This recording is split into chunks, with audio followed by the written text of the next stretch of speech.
Hi writers, Mrs. Damazi here with another top-notch teaching lesson on persuasive writing. Today is an exciting day because we are going to work on drafting our last body paragraph. But before we get started, remember that if you like these videos to subscribe down there and hit the thumbs up so you know every time that I upload a video and so that everybody knows that you support me. Yesterday you worked on drafting your second body paragraph. And today is an exciting day because you're going to draft your third paragraph. And as I was looking at what it was that I was going to write in my third body paragraph, and I was getting really excited because I think Mr. Harrell is so great and he really cares about me and he's so helpful. And I was thinking about all the things that Murphy and Jax had told me to add into my writing because they had great feedback. I was feeling really excited. And so I told my husband, Michael, what I was really excited about and how I was going to write this final body paragraph. And he kind of looked at me like this. And I said, well, why are you looking at me like that? Looks like I smell bad. And he said, well, I don't know Mr. Harrell. And I mean, that's great that he smiles at you and helps you and does those things, but that doesn't make me want to appreciate him because I don't know him at all.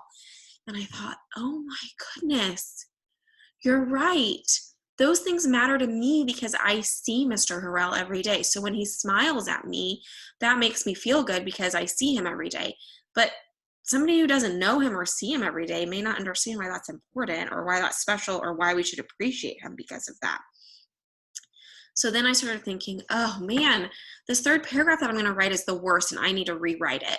But I remembered that if I think about my audience and I'm thinking about what it is that they're going to see or understand, it will help me know what to add into my writing to help persuade them. So before we get started in thinking about what it is you're going to do as you draft today, remember that we are in the drafting part of our writing process today. You are writing your third body paragraph fast and furiously. Each body paragraph should be 2 pages in your writer's notebook.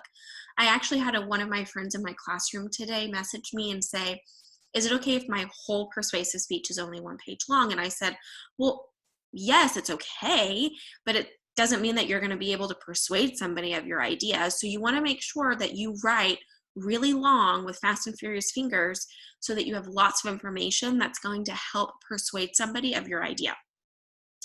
So I know we've already gone over all of these things about how to write a persuasive speech. So you develop an idea, you organize your ideas, you take stock of your writing. But then today, when my husband Michael said that to me, I thought, I need to go back and revisit thinking about my audience. And so today, I want you to think, will my audience care? Not just, is my audience going to be asking me questions that I need to add and incorporate into my speech, but is my audience actually going to care about this? And so when I was looking at my notes today and I was thinking, well, I think it's great because he always has a smile on his face and he asks how I am and he gives me friendly advice and he gives me a high five and it makes me feel really good. Somebody who doesn't know him, that may be like, okay, great, I'm happy for you. But what can I do to give specific examples so that other people can see that it really is nice to have somebody like him around you? And what Murphy and Jax had given me as feedback yesterday actually is going to help me with this. So I'm really excited. When I was writing Fast and Furious today, I was thinking about why this matters to somebody who doesn't know Mr. Harrell.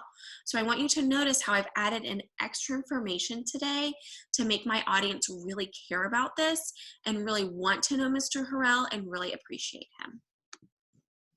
Mr. Harrell should be appreciated because he always has a smile on his face. One reason he has a smile on his face is because he asks everyone how they are doing. One morning he asked me how I was and he saw I was struggling with a lot of bags. He proceeded to help me with a huge smile on his face. This is important because he's always willing to be a friendly helper.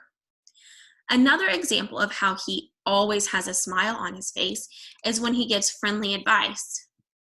You should be wearing a coat. It's cold, he once told me. Then he went and got me a blanket. This is important because he gives helpful advice in a kind way. The last thing is that he gives everyone a high five. This is important because it makes you feel special. Mr. Harrell should be appreciated because he always has a friendly smile on his face. Now, I didn't just say he makes me feel really good because he helps me with things. He makes me feel really good because he gives friendly advice, and he makes me feel really good because he makes me feel special when he gives me a high five. I wanted you to know that Mr. Harrell would also help you if you had tons of bags and you were struggling. And I wanted you to know that Mr. Harrell would help you if you're outside on the playground and it's freezing cold outside and you needed a blanket or a jacket, he would bring it to you. And I wanted you to know that anybody he gives a high five to, he makes feel special. So I was thinking about ways that I can give specific examples that would make you understand and realize how important it is for everybody, no matter who you are, that having Mr. Harrell in your life is really special. Here is your to-do list today. You're going to remember that great persuasive writers know that as they draft their final ideas into their final body paragraph, they need to ask themselves if their audience will care. So draft your final paragraph thinking about how you can make your audience care. All you need today is your writer's notebook. If you need to ask a mom, a dad, an aunt, a sibling, anybody about what it is that you could add into your writing to make them care about it, that might be a great way to receive some feedback that you could incorporate into your writing. Have fun writing. I can't wait to know about what you do today. And remember to write fast and furiously. Bye, friends.